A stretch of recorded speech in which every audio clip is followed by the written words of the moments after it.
So this Cuban man from where else but Florida just got deported, and not back to Cuba, but to a country in Africa. And by now I'm sure you can guess who he supported. Watch. The man who immigrated to the U.S. from Cuba when he was 9 is on a hunger strike while in Africa, hoping to get the attention of the man he once supported. He was very pro-Trump, super Trump supporter. How we go from one moment of me hugging my dad and being with him all the time and just being his little girl, and then to he's just on a different country. Yes, ladies and gentlemen, the video that you have just watched is a video of a Cuban man. This Cuban man believed in Donald Trump. He voted in for Donald Trump. He trusted Donald Trump. He loved Donald Trump with all his heart and with all his soul. Actually, he urged his own members of his own family to go ahead and support Donald Trump. He was singing praises songs for the orange man. But what happened? He got deported to Africa, not Cuban, to Africa. There is something that people should understand, that voting does not amount to loyalty. Voting does not amount to loyalty. This man trusted wrong people. Ladies and gentlemen, people tried to warn him. People tried to advise him. People tried to tell him to be very careful with the decisions that he is making. But he did not listen. You see, the people that were warning him have been there before. They have seen how this system works. They have seen how this system separates people from their own family members without mercy. So do you think or do you believe that they will treat you the same because you voted in for Donald Trump? Never. They are not going to do that. Okay? What they required or what they needed was your numbers, was votes. But once they get what they needed from you, they no longer need anything again. They take you back. They deport you back to your country or to another country. Either deported back to their home country or a third country like Africa for being in the country illegally and having a criminal record. The case of one Cuban man is raising questions about the fraught deportation process. Our Christian De La Rosa with the story.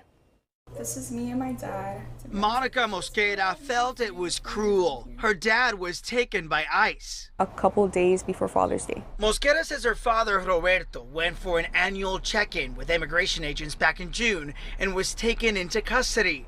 But instead of being deported to his native Cuba, he was sent to Africa. How we go from one moment of me hugging my dad and being with him all the time and just being his little girl, and then to he's just on a different country and just in prison.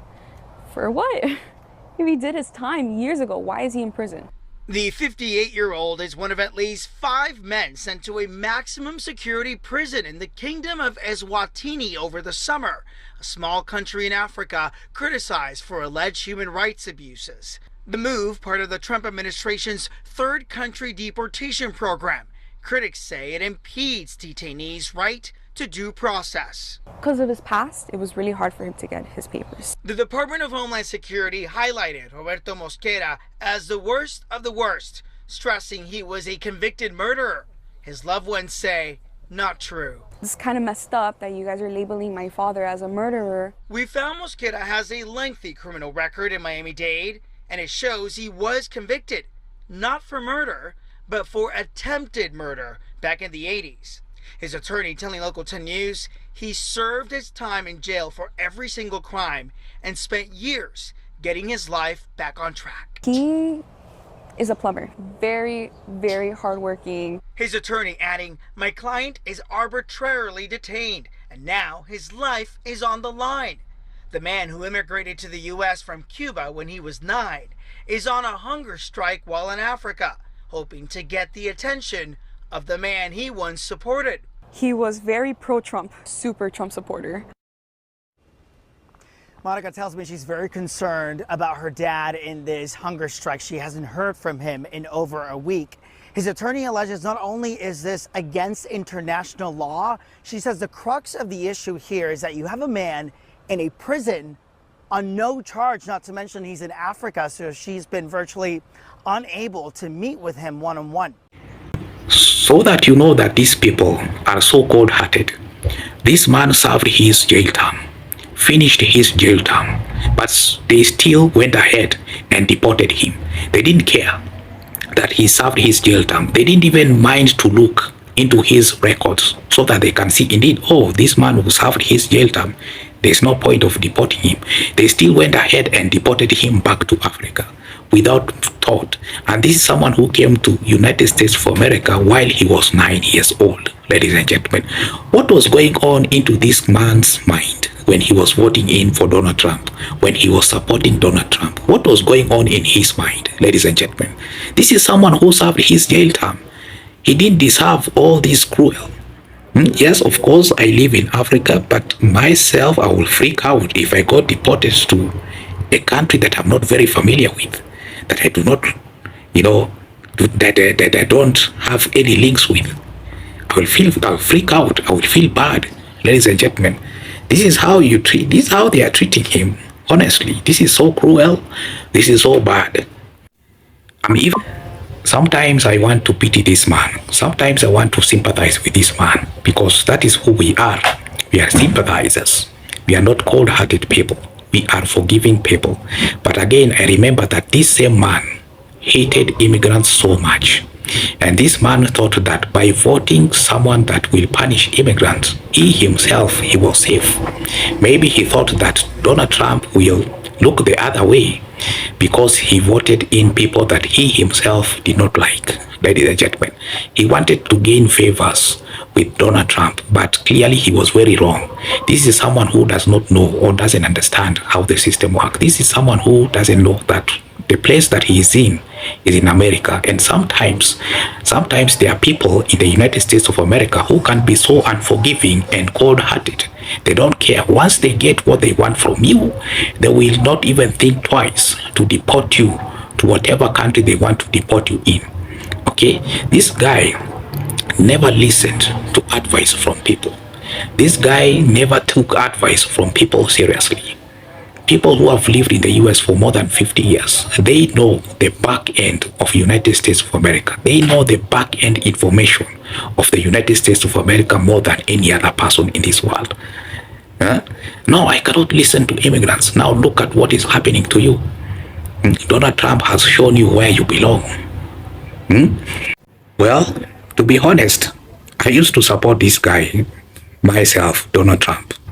But after watching what he's doing to people back in the US, after watching videos of people getting separated from their own families, after watching videos of people getting killed by ICE, after watching a video of a pregnant woman who was unalived by ICE, my thoughts changed. My thoughts changed immediately. I asked myself, what am I doing? What am I doing? Who is this that I'm supporting? Honestly, this is not a good person. Why would you unalive a pregnant woman? After watching a video of another guy who got unalive, I can't remember his name. I got bad. I felt bad. I really felt bad.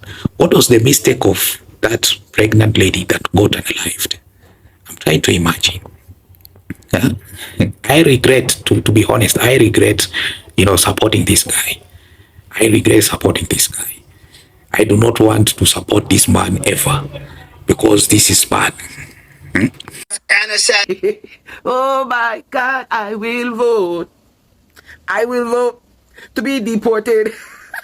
Oh my God, that sucks. You didn't even get deported to your country of origin. They sent you all the way to Africa.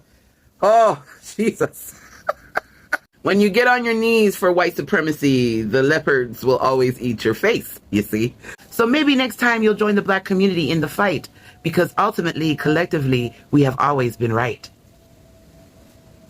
There you go. Just made that up. Oh my God, I will vote. Hey, I will vote to be deported. Definitely, I'm sure this person was told a lot of things about black people that look bad. This person was told that if you associate yourself with black people, then Trump will not forgive you. You are going to suffer. Well, most times he ignored the black warnings. If only you could sit down and take time and understand that blacks have lived in the USA longer than you. They know the back end of United States of America. They know how the system works. They know who the system favors. They know who the system aligns with. Then you will not have been in the mess that you are right now. Ladies and gentlemen, it's just a matter of time. Even these black people that are supporting Trump, wait until they are found in a mistake. Then you will know. They have a way of letting people know